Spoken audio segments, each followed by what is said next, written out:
Hello, everyone, and welcome to Thriving in Today's Talent Market, what small businesses and HR leaders must know. My name is Adam Calley, and I'm the founder and principal consultant here at ARC Human Capital, and I am thrilled to be here with you today. This webinar series started as just a casual idea that came up one day when I was meeting with Rob Lockard, our head of talent acquisition that you will be meeting in just a little while. You see, we talked and I quickly said, hey, we could put something together that would be engaging, entertaining, and lead to an informative dialogue. So I quickly reached out to my friend and collaborator, Sierra Collins, to discuss joining in on the effort.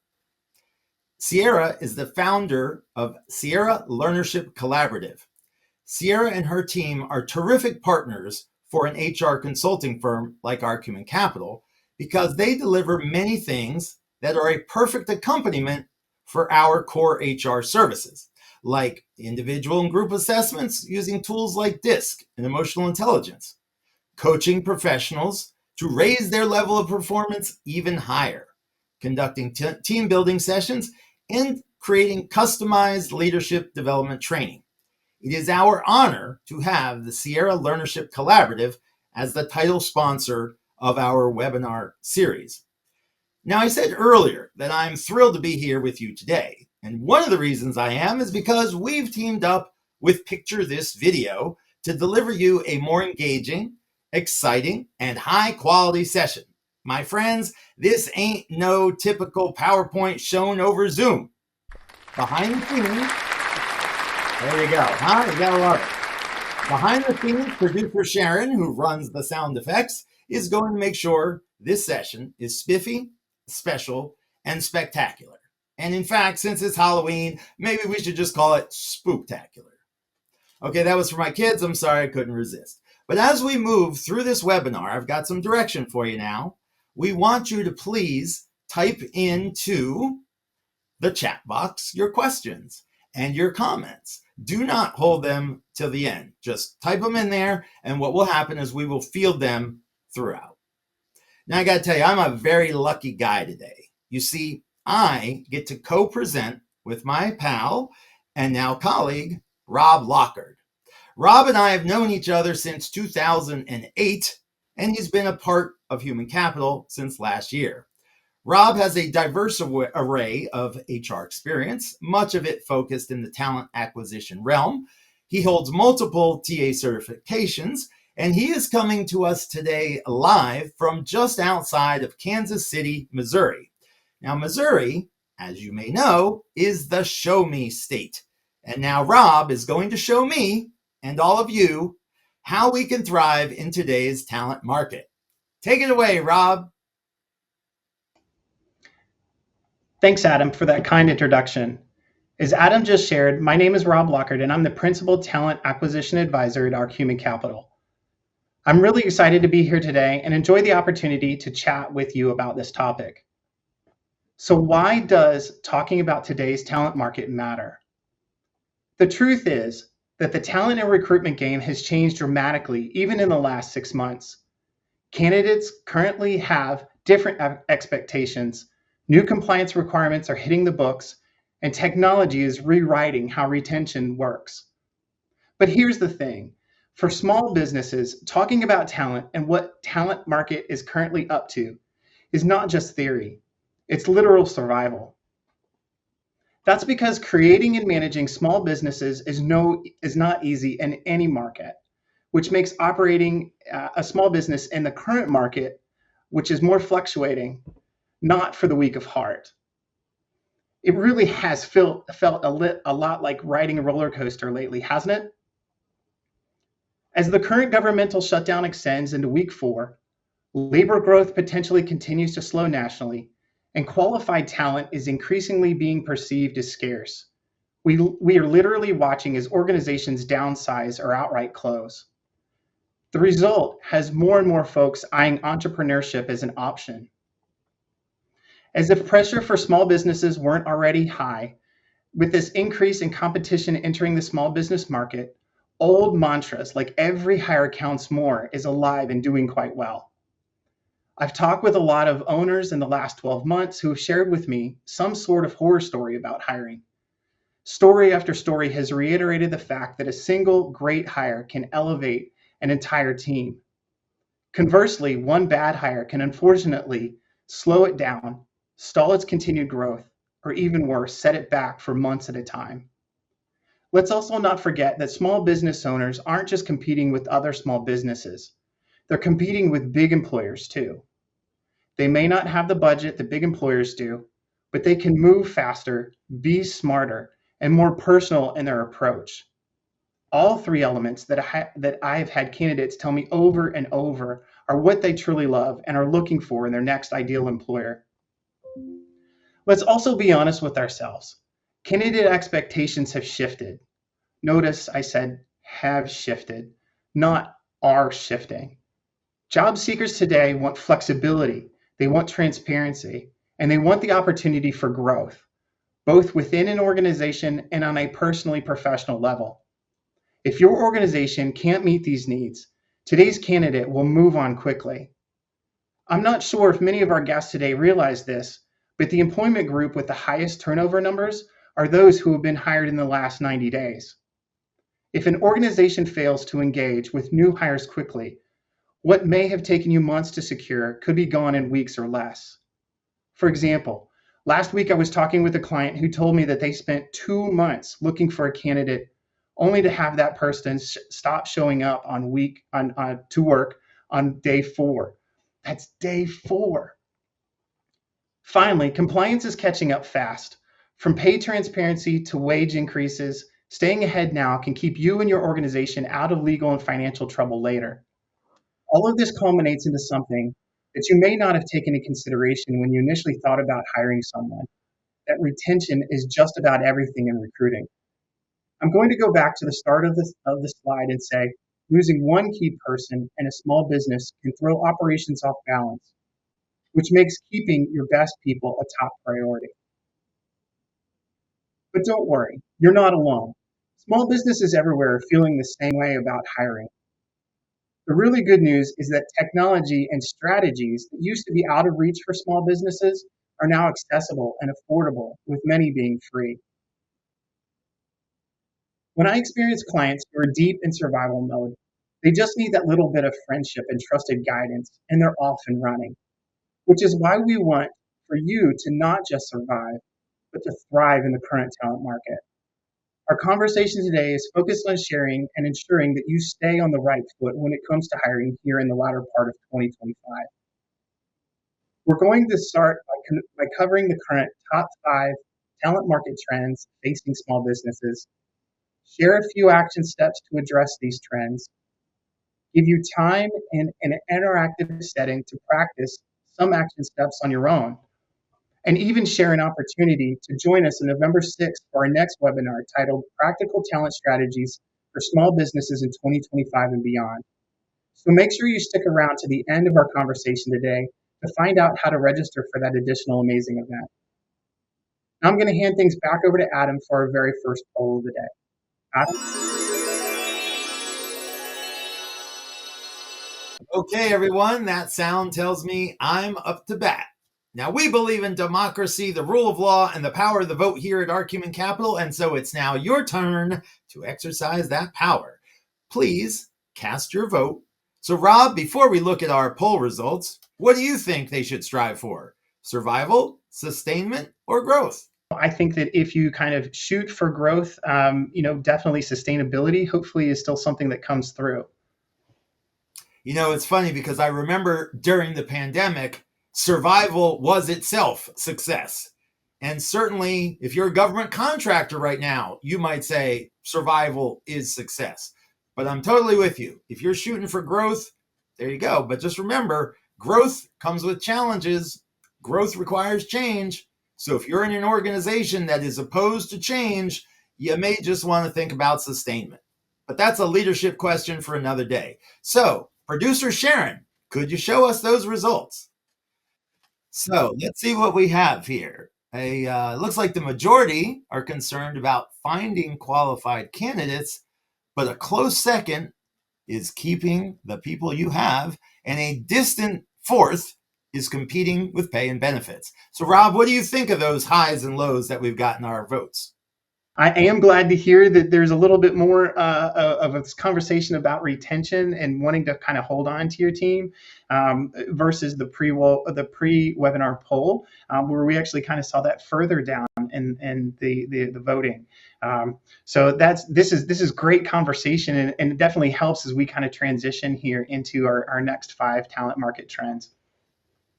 All right. Funny enough, I see Jennifer Cucorlo is sharing that navigating compliance and keeping the people we have are even Steven. So can't take your eye off the ball of compliance, no doubt. Yeah. Well, thanks for that help there, Adam. Each of the challenges that you just shared with us probably have a common connection with the current top 5 talent market trends. That's because they all revolve around the intertwined aspects of competitive hiring issues, retention problems, shifting candidate expectations, and compliance issues that have plagued organizations for years now, just in different forms. With these aspects in mind, let's jump right in and tackle the top 5 talent market trends. Now, these trends are not solid, set in stone events, but are fluid indicators and potential practices that are becoming more and more mainstream in use. They should be respected and appreciated because of this increase. For those of us in the talent acquisition and recruitment space, we are almost always looking at trends to help us forecast next steps and movements so we can be ready for the next popular mainstream business habit to evolve. What we share today is not an exhaustive list of what is going on in each and every industry, however. What is presented is done so in hopes of sharing knowledge and experience in the talent acquisition space as a good guide for small business owners and HR professionals to consider and possibly implement for themselves and their organizations.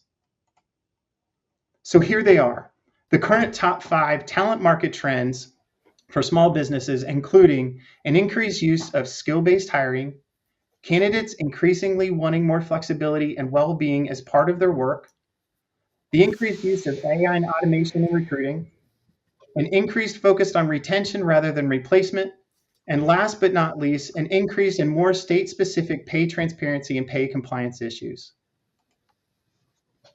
Jumping right into our first trend, skills-based hiring is not a completely new idea, but it does signal a shift from the traditional degree-centric hiring towards prioritizing demonstratable technical skills and essential soft skills such as problem solving, teamwork, communication, creative thinking, resilience, and flexibility, which are increasingly being valued because of their contribution to both cross-organizational collaborations and increased efficiency.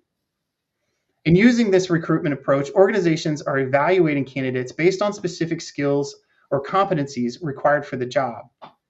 The hallmark of this trend is that candidates are given the opportunity to demonstrate their skills, knowledge, and proven abilities, often through enhanced assessments, case studies, or simulated job tasks, rather than just their credentials like degrees or extensive work histories. Overall, this assessing of what a person can do and has learned through various paths, including non-traditional routes, is expanding talent pools and opening up opportunities for individuals who may not have had traditional degrees or extensive work experience, but possess the necessary skills to help small businesses thrive. It also recognizes candidates who have acquired skills through various means, such as informal learning, military service, or on-the-job training, along with the traditional formal education. This can lead to a greater perception by candidates of more equitable hiring and small businesses being seen as possessing better workplace stability than larger lumbering corporate giants. So why is this trend emerging? Recent rapid technological change has made continuous skill updating essential, favoring evolving skills over static credentials. According to a recent study by McKinsey, skills-based hiring is proving to be a better indicator of future job performance than education alone. As a result, there has been greater mobility and larger talent pools for small businesses to select from because employees with a stronger skill set can be qualified for multiple roles. And finally, focusing on skills, often combined with tools like blind evaluations, can reduce bias and potentially lead to a fairer, more objective hiring process overall. Organizations that have implemented skill-based hiring are seeing their ability to adapt to rapidly evolving workplace needs increase, as they have prioritized candidates with the skills that matter most for their current and future demands. Reports show a significant reduction in mishires and a reduction in the time to fill of positions as well, resulting in talent pools that have automatically increased in diversity because organizations are no longer filtering out candidates with non-traditional educational backgrounds. Finally, personal bias has decreased as organizations have begun to focus on objective skills and incorporate blind evaluations, which are being perceived as more equitable hiring processes. When employees are placed in roles where their skills are utilized and valued, of course, they tend to stay with the company longer, reducing turnover and improving employee retention. So now that we know that degrees aren't the golden ticket anymore, the question is, how do we actually put skill-based hiring into practice without overcomplicating things? Let's look at some simple steps you can take right now to join the growing trend of using skills-based hiring. To do this, you may need to rethink your current recruitment strategies and rewrite your postings focusing on outcomes versus degrees, use assessments, projects, or samples for screening, partner with local training organizations, or tap into community colleges. As a real-world example of skill-based hiring, I once had a small IT services firm who was having issues finding the qualified skill set that they needed for a new build that used a knowledge about a newer technical language.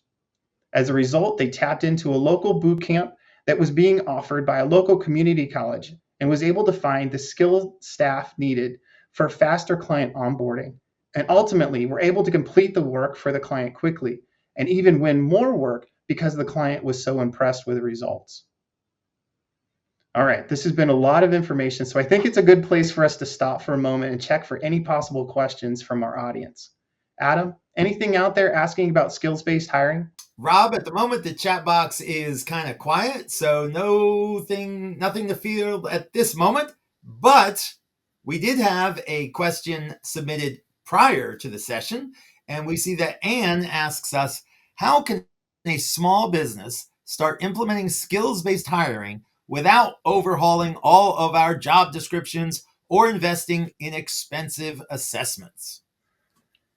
Well, I think that's a great question that Anne presents here, and it's actually easier if organizations start small, right? They don't have to rebuild every job description. They just need to start with one critical role, and maybe focus that job posting right on what you need for somebody to be able to do, not necessarily what degree or years of experience, right, that they have. Doing things like swapping out the bachelor's degree being required for something like ability to manage years, for example. Yeah, or ability to manage, a system. And then, of course, during the interviews, try some skill-based questions, like asking candidates to specifically walk through how they've solved a specific problem or demonstrate a skill in real time. That's always been a good one. I've even seen clients use some sort of work sample and or simulation that seems to work out really well as well. Now, I do have another question for you that just came in from Charlie Wessel. And Charlie asks us, what is the best strategy for overcoming objectives like a hiring manager staying firm on requiring a 4-year degree? They don't want to listen to you, Rob. They want to do stuff the same way they've always done it, Rob. What are we going to do? Yeah, I think that the ability for an organization to kind of step back and look at that kind of comparable is always a good thing. And the idea here is trying to cast a net that is as wide as possible, ensuring that somebody may have the same skill set, but it may be longer, right? So it's not just necessarily a 4-year degree. Maybe it's I don't know, 25 years of experience in their background that may also equate. It's going to come down to a hiring manager to hiring manager kind of situation when it comes to those types of conversations. But it's really kind of figuring out, okay, what are they comfortable with as far as years of experience and adding that in. With this movement, we are seeing a little bit more of the transition away from that, being able to kind of look at, okay, so if somebody has 8 years worth of experience, does that compare with a 4-year degree? Maybe it's a 2-to-1 instead of a 1-to-1 experience to education. Based on my student loan debt, I can tell you I believe in education. Trust me, every time I have to pay that, I am reminded. But having said that, it's hard for me to believe that you could present a resume to a hiring manager that checked every box except a degree, and the manager would say, I'd rather leave this job open and not fill it, as opposed to this candidate who has everything but, some degree in underwater basket weaving in 1979. But I know we've got another question. They're coming in hot and heavy now. Once again, my friend Larry Moss asks us, how can businesses with needs in the trade skills area find the talent with the significant decrease in students following the trades paths? Here we're talking your plumbers, your electricians, your contractors, etc. What do you think of that end of the spectrum, my friend? Yeah, I think really it comes down to, again, as most things in talent acquisition do, your personal relationships and being able to kind of leverage those conversations with instructors. That's where I would go and have conversations one-on-one with instructors and being able to kind of say, hey, if you happen to have somebody who has this skill capability and you think they're smart and energetic and bright and motivated, send them our direction. We would love to kind of put them into maybe either a training kind of situation or even directly drop them into a role that can really kind of help us to continue to move that forward. Yeah, I think that's great. All right. Well, thank you very much, Rob. Let's keep on going, my friend. Excellent. So let's jump into trend number 2 here. And what we're talking about is jumping to the other side of the interview desk. Trend number 2 comes to us from growing interest by candidates and greater flexibility in their work schedules and a preference for work situations that focus on bringing them overall well-being. In this desire, candidates today are looking for more autonomy over the balance of their workday in relationship to their personal lives, meaning they desire to be able to dictate when and where work will be accomplished. Some may even go as far as asking about flexible schedules that allow them to determine their work hours and the location of where they complete their work. They understand that they may not always be able to work remotely based upon client need, but prefer the ability to have a variety in location.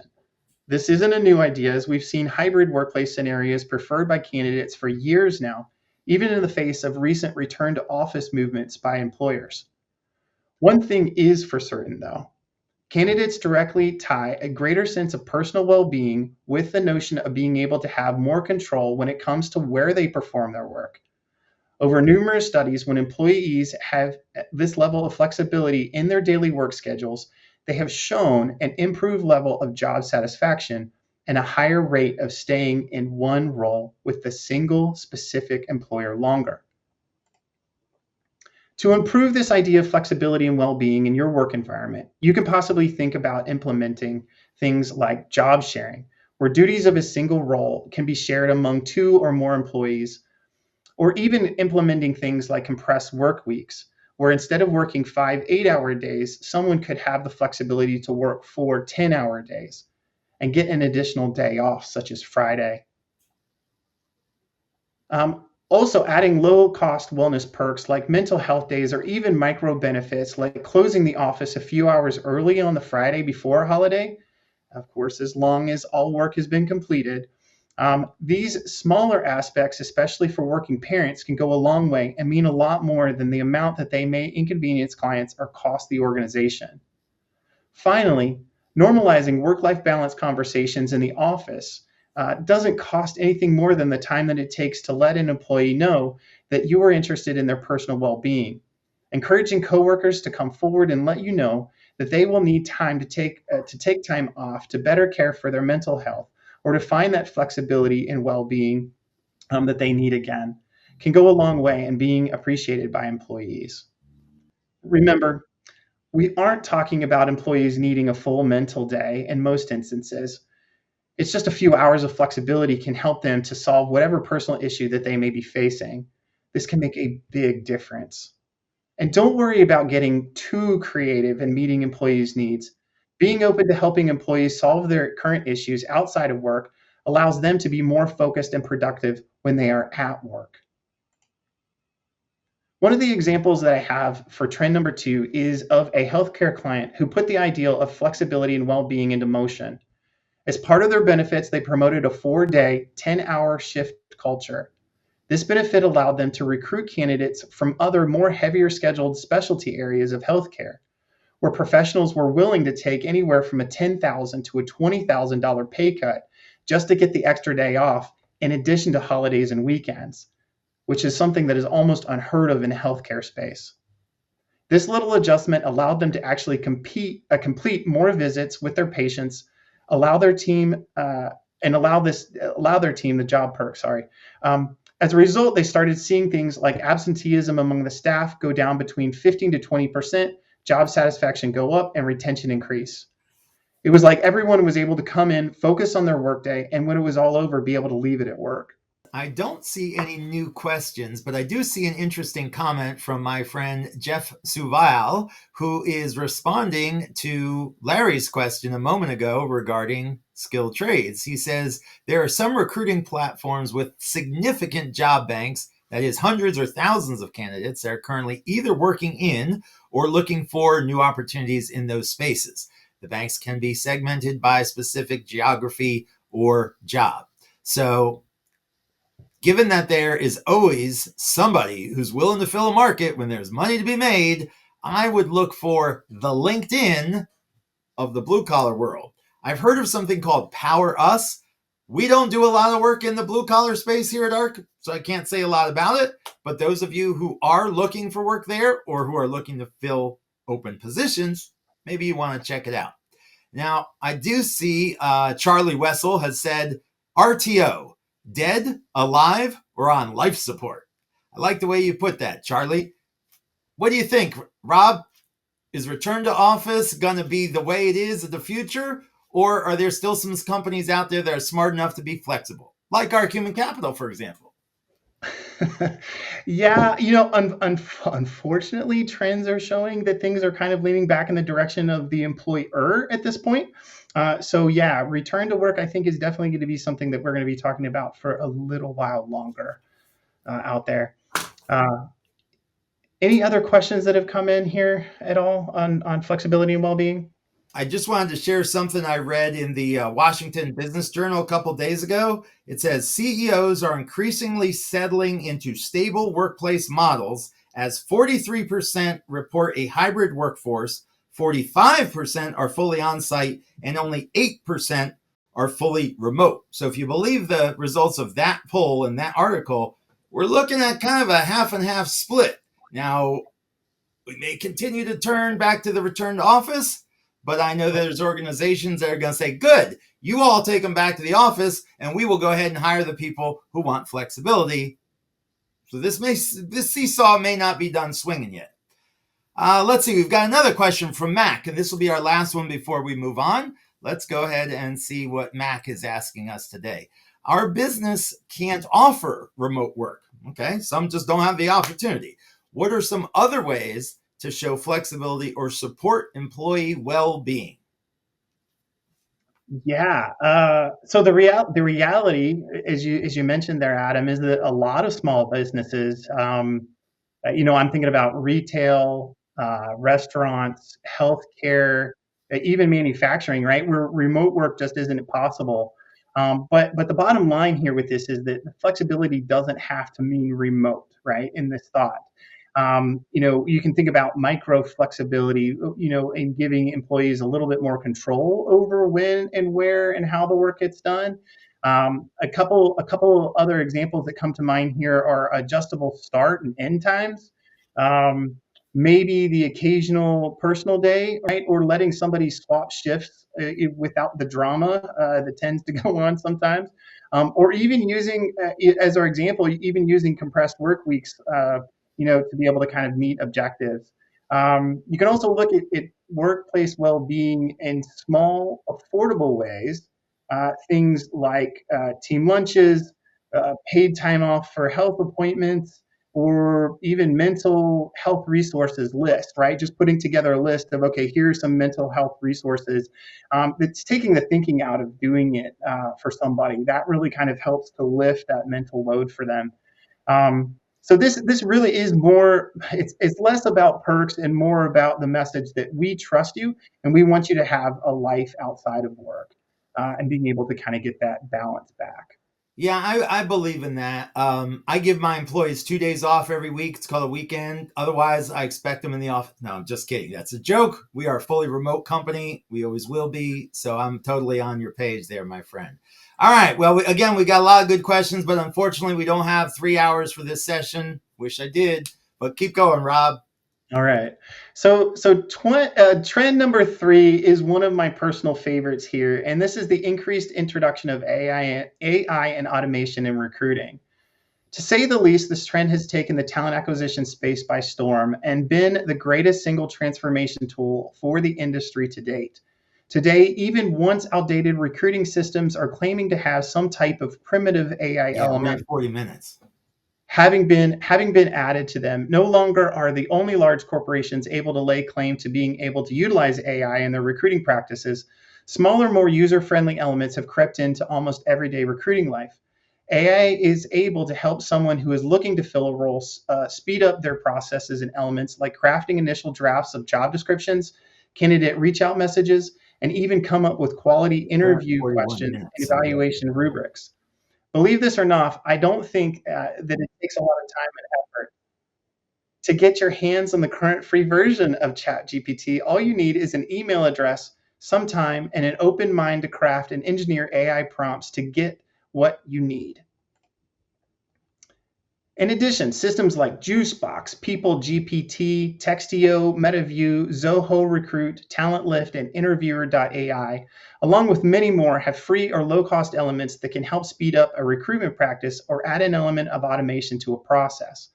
The speeding up of processes has had an amazing effect on candidate experience that can positively reflect back on smaller organizations. When utilized correctly, helping candidates to be able to accomplish their goal of getting in front of a hiring manager faster makes for happier candidates.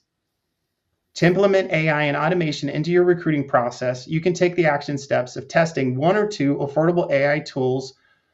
As I mentioned earlier, there are a number of free or close to free models out there now. Using AI for efficiency or mundane tasks, but utilizing humans for connection and relationship building. And if you're already using AI, making sure that you are vigilant in your audit of current AI use practices to ensure your processes continue to be fair and equitable. This will probably be an ongoing process, not just one and done or once a year thing. Consistent review is probably going to become a mainstay of regular use of AI in the future. Okay, so bottom line here with AI and automation. Realistically speaking, up until March of this year, the typical recruiting cycle for a job rec would take 45 days. There are systems, generative AI out there today that have shrunk this down to 3 days. Yes, we've gone from 45 days down to 3 days. Humans are providing the job descriptions, and then the system is going out there working 24/7 to be able to reach out to candidates, interact with them, and schedule interviews. All the recruiter has to do these days, for most parts, when using these types of systems, is show up. Okay, Adam, any other questions out there about AI and recruiting at all? Not at this time, my friend. Go ahead. All right, great. Well, then let's move on to trend number 4 here, which is this positive movement where organizations are starting to place more interest on retention over replacement.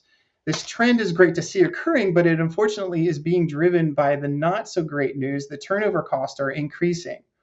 This is due in part to rising economic pressures from factors like the competition for talent, increasing salary expectations by candidates, and the need for more competitive benefit packages, which, by the way, are forecasted to also go up in 2026. Though some of the talent acquisition HR space have been talking about the need to address retention issues for years, these warnings unfortunately have fallen on deaf ears as internal issues like poor management, toxic work culture, employees being driven to burnout, and the lack of career growth opportunities continue to drive turnover up. In turn, these higher direct costs are incurred from further recruitment and training needs, not to mention the additional indirect costs from lost productivity, decreased morale, and damaged company culture. Based upon these factors, unfortunately, employees are learning the hard way what they truly want from employers, and it isn't just pay. More and more employee trends like job hugging, quiet quitting, and quiet cracking have all become real things. I think most of us have heard about quiet quitting at this point, where employees are physically still in their roles, but aren't really assisting organizations to continue to grow or produce. But job hugging, or not being happy with your current role and or work environment and being afraid to make a move because of the current economic climate, is on the rise. Quiet cracking, which is more of an English European term, is one of the latest ones to come into the market, and it speaks to someone who isn't happy in their work or work environment, but is trying to go all out in their work performance so as to make themselves undeniable by other employers. The theory here is that they can be a self-talent advocating way to help market themselves as a standout employee. All of this culminates into the fact that retention and office environment stability are now being used as a competitive advantage. And the fact that staff have been working in a small business environment for a larger number of years is being seen by candidates as an indicator that an organization is a better place to work. Strategies to improve retention don't have to be astronomical, and no, having free food or a ping pong table, a throwback to the early 2010s, are not on the list. Instead, organizations can do things like ensure what the employee experiences in the first few days is as strong as your recruiting efforts. Many times we forget about that. This includes making sure that the first 90 days of an employee's experience is as positive as it possibly can be. I usually hear the groan when I mention mentor programs, but they don't have to be formalized, costly thing that you implement. It can be as easy as providing someone with help. For example, showing the new hires around the office or virtual office even in person. Reviewing both your internal and external compensation on a more regular basis is always a great strategy to deploy, as well as continuing the same pay range for a role as last evaluated 3 or 4 years ago, unfortunately will have different results today. And I get it. Internal budget is an internal budget, but if you don't at least look at what the rest of the small business market is doing, you could run the risk of being perceived by candidates as being out of touch. Finally, providing training is becoming a more frequent question from candidates. Candidates looking who have a special skill set or a special certification that you need only solves your problems for today. Things like free courses and training can provide another level that ensures that your team is constantly updating their skill set. Finally, recognition and rewards go a long way, but they don't have to break the bank. Acknowledgement of milestones, both big and small, professional and on a growing trend personally, can make a significant impact on individual perceptions of workplace fairness and equity and team cohesiveness. If there's only one retention action that you walk away today with, please make it checking in with your team. Whether you want to call it a stay interview or something else like a culture chat, you want to check in with them from time to time. They will be honest with you if you ask them what about your organization helps to serve them and the reason that they stick around with you and your organization. As an example of Trend 4, we have an industrial manufacturing client who created a career path and a training for all policy. In this process, they got specific in outlining what a candidate and employee would need to do to move to the next step in their career, which in some instances included taking low-cost, sometimes free training on LinkedIn and Coursera. In addition, they implemented quarterly career check-ins so that employee career aspirations could be reviewed. Their efforts have increased employee interest and engagement and helped to drop turnover by almost 30%.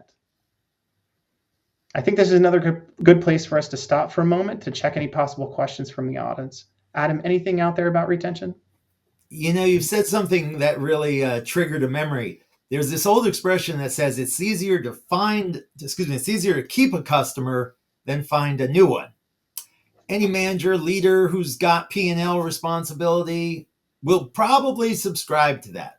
But what's interesting is it doesn't extend usually to it's easier to keep an employee than find a new one. What's the difference, right? You're going to invest in things to keep your clients. Why not invest in some things to keep your employees? Of course, they're different, but the principle is the same, right? Yeah, most definitely. Larry Moss has got another question for us. Larry is busy typing away at his keyboard, and he wants to know, or he says, I believe this is a result of poor culture, resulting from a decrease in trust within the organization. Trust is the key. Trust is the coin of the realm. I couldn't agree more. Rob? Yeah, I think key is elemental when it comes to candidates too. Like if they can trust that you are going to be honest and open, transparent with them, they're great with that in most instances. It's building that trust though. You have to be able to kind of put something out there for them to be able to trust in, to be able to ensure that they're having open dialogue and coming back for those really tough conversations that eventually are going to probably happen. And we know trust is built over time. So, all right, my friend, take it away. Let's move on to trend 5 then. Trend 5 is one that is growing and may stay with us for some time, and that's the implementation movement by state-level pay and transparency compliance aspects. Originating back in 2020 with Maryland as the first state to adopt pay transparency laws, gaps between employer intent and employee perception remain significant today. 5 more states have adopted pay transparency legislation in 2025, those being Illinois, Minnesota, New Jersey, Vermont, and Massachusetts. With growth in states enacting pay transparency laws, candidates have become to expect it. According to Salary.com, over 80% of U.S. workers are more likely to apply if the pay range is listed. So needless to say, pay transparency is helping to build trust, we just talked about, and brand reputation with candidates. Pay and transparency compliance issues can be avoided if or by adding salary ranges to your job postings, even if they aren't already state mandated, conducting both that internal and external pay equity review that we discussed a little bit earlier, and positioning your organization as a fair place to work, as a selling point and or brand advantage of come here and be treated fairly. An example of pay transparency and how it can work for you, as that example, we had a nonprofit client once who was worried about posting their pay ranges for fear that competitors would have a leg up on them by seeing what they were paying. After some encouragement and the implementation of a state statute of pay transparency, the nonprofit reluctantly began to post their pay ranges on the job postings, and the number of their applications doubled almost overnight, which also brought with it better fit candidates. All right, want to check in one more time here with you, Adam. Anything out there concerning pay transparency? I've heard the same thing about people being hesitant to share for fear that it's like giving intelligence to the enemy. But if you're getting better people and they're better fit and they know what they're getting, so you're not getting people who are overpriced that you can't afford, and you're not getting people who are underpriced, which probably means underskilled, so you couldn't hire them anyway. And Jennifer Cocorlo gives us up 100%. So we know we've got some agreement out there. So thank you, Jennifer. Back to you, Rob. Excellent. Okay. So we would like to take this opportunity to transition into a time in which you can actually practice what we've been talking about here today. This is your chance to flex your knowledge muscles and put something in motion for your organization to address one of the 5 trends that we've been talking about. So what we'd like for you to do is think about or pick one of the 5 trends that we've been talking about today. And I'm going to hand the conversation back over to Adam to help with our second poll.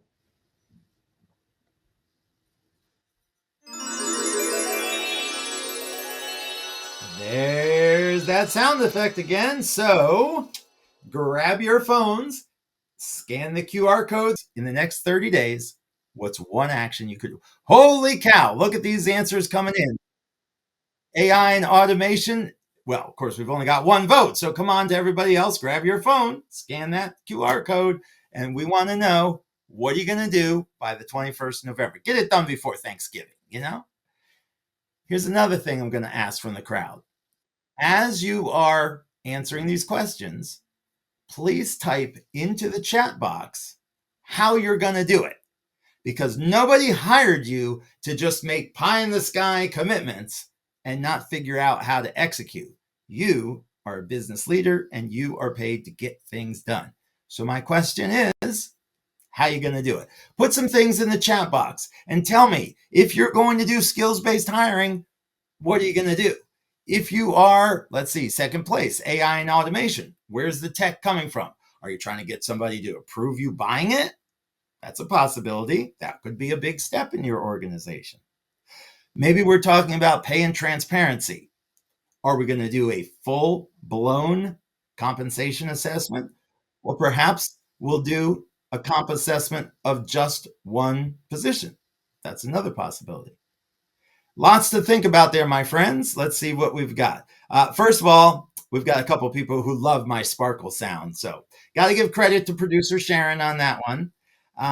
Let's see, who else has got questions for us? Anybody comments on how you're going to get this done when it comes to your choice? Everybody seems very thoughtful out there. Clearly, it's a big decision, hard to make in a quick mood on a webinar. So, all right, my friends, we will leave you to reflect on that. But I just want to remind you, on the 21st of November, I'm knocking on the door, and you better open it up and have some good things to tell me. So, Rob, let's look at these results here and tell me, what do you make of this, bud?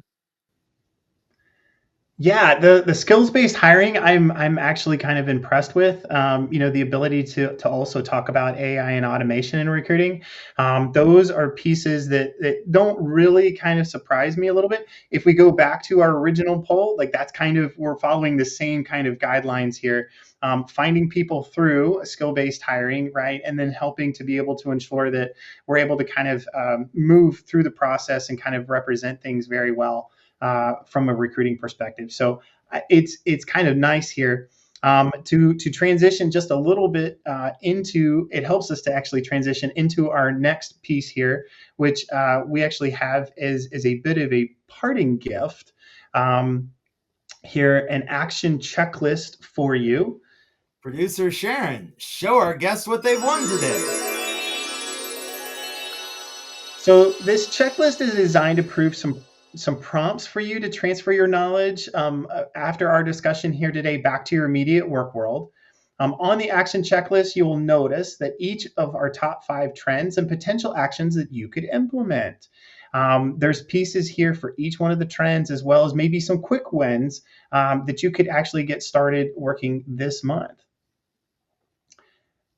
You could also use the action checklist over time, such as a 30, 60, 90-day implementation, where you break the implementation steps down into further actionable steps. For example, a 25-person company could apply the checklist over 90 days, like you see here, where basically they're, of course, jumping into skills-based hiring first in the first 30 days here, but then they jump down to trend number 5 here with pay and transparency, and are doing things that are able to help them kind of grow that out over day 30 through 60. And of course, the retention over replacement here could take a day 60 through 90, and being able to kind of do that. So it's really kind of nice here. This is all laid out for you as again, a parting gift. But you could do things like starting with rewriting job postings and highlighting skills, then jump down to posting clear salary ranges on all job ads, and then using transparency as a selling point. And then building simple career paths, pretty simple next step kind of pieces here. as well as checking in with your team. So it's a nice kind of round, robust piece. Or notice we only picked out 3 of our trends that we were going to address. We didn't go after all 5, something majorly robust. You could if you'd like, but realistically, it doesn't have to be huge, ornate movements that you're doing here. These are small, little incremental steps that you can kind of take that really can move the needle when we're talking about addressing these trends. 2, be able to get your checklist. What we're going to ask you is to send us an email with action checklist in the subject line. You can send it to either myself or to Adam. It's pretty easy here. It's either Rob and or Adam at archumancapital, all one word.com. And then we'll be able to kind of send these checklists over to you. It's a nice little PDF version format, so should be able to kind of jump right in and use it almost as soon as you get your hands on it. All right, we're almost done here, Adam. So are there any other questions out there? I don't see questions, but I do see some interesting, thought-provoking comments. For example, Charlie says, the bigger issue I have run into is that internal equity can be an issue when pay ranges are posted online. Now, my gut instinct says, well, you better get a salary review and get your house cleaned up before you start inviting people into it.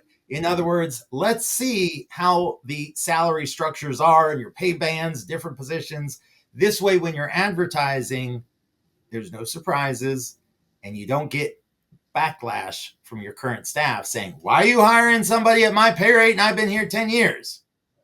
Comments, my friend? Yeah, I think that if you're worried about internal reactions, this is a great opportunity and a chance to be able to open up and be honest about pay conversations. Of course, employee to employee, or not employee to employee, but employee to maybe manager or employer to staff. Explain how the roles are benchmarked, and of course, and how you're working to align pay with skills, not favoritism. That idea of the skill-based, hiring actually helps to kind of align those pieces. Transparency, when done right, actually goes back to that conversation earlier that we had about building trust. And it also shows your team that you're intentional and fair and not arbitrary, right? You're not going to pick it out of the air just because of your preference. So I think it's also good to be upfront with candidates about conversations about pay. Asking the question of, what are you looking for? And do we have an alignment here? Very early in the conversation actually saves a lot of people a lot of time. So I think that helps. It also, again, goes back to building that idea of trust even before you bring the person on board. So that's what I call getting off on the right foot. Yeah, that was a great question from Charlie. All right. Cool. What do we got next, Rob? Well, as we are coming up in time, let's review and recap here where we've been to. We have identified the top 5 talent market trends. We've worked through pieces like skill-based hiring, candidates wanting more flexibility and well-being, AI and automation and recruiting, retention over replacement, pay, transparency, and compliance aspects. And we've also talked about actions that you can use to address these trends, like taking one action from the checklist and working on it each month. However, the single aspect that I would like for participants to walk away from today with is that small businesses have a talent advantage. I believe this quote sums it up pretty nicely, where you don't have to outspend big companies, you just have to outsmart them. And you can do this by leaning into your agility, creativity, and leveraging that human touch and connection. These advantages can help you to compete for talent by utilizing what you have available, create processes where candidates don't feel like a number, but more like a person, create and build a culture that is based upon trust. We've talked about that many times today, where candidates are able to trust you and at the very least be willing to understand that you're willing to listen to them and their thoughts. And then finally, being able to leverage your talent to be more prepared for any future business environment. All right, Adam, Last poll. Are you ready? I'm always ready, Rob. So, as we wrap up today, one more time, we've got a question for you that requires you to grab your phone and vote, because as we construct our second session that will be coming up on November 6th, we want to know, what would you like to see next? We can dig a little deeper into the things that are of the most interest to you, our crowd. So, would you like us to talk more about talent market forecast for 2026, modernizing your talent acquisition effort, leveraging broader talent pools, or harnessing AI as an enabler? What do you want to hear from us? The people have spoken, or the people are speaking, I should say. So let's see those votes. One person is worried about AI, and the rest of you are taking the day off. Okay, I'm gonna have to talk to your boss about this. Oh, wait a minute. Talent market forecast for 2026. Okay, thank you. So some people are concerned about what they're going to be able to find in the market in the new year. Rob, thoughts, my friend? Yeah, I am excited by that. I'm kind of energized about it as well, being able to kind of again have that trend, looking and evaluating trends. But this conversation definitely is going to be more kind of okay, let's get prepared and let's make sure we have your bags packed walking into 2026. So thank you guys. Thank you for that. I appreciate it very much. All right. Interesting stuff for us to add to November's session. So thank you, Rob, and thank you, everybody. Yeah. So I want to make sure that we don't have any further questions that may be floating out there before we finalize. I think it's about time for us to wrap it up, Rob. So if you do have any questions, feel free to stick them into the chat box, and we will look to answer them on November 6th. We really appreciate you being with us today. It's been fun. Our first foray into the wonderful world of live produced television, or live produced webinars, as the case may be. There definitely it will be an unforgettable and historic moment in webinar history. Don't forget to send us an email outlining, that way we can send you your action checklist. Thank you so much for your time today.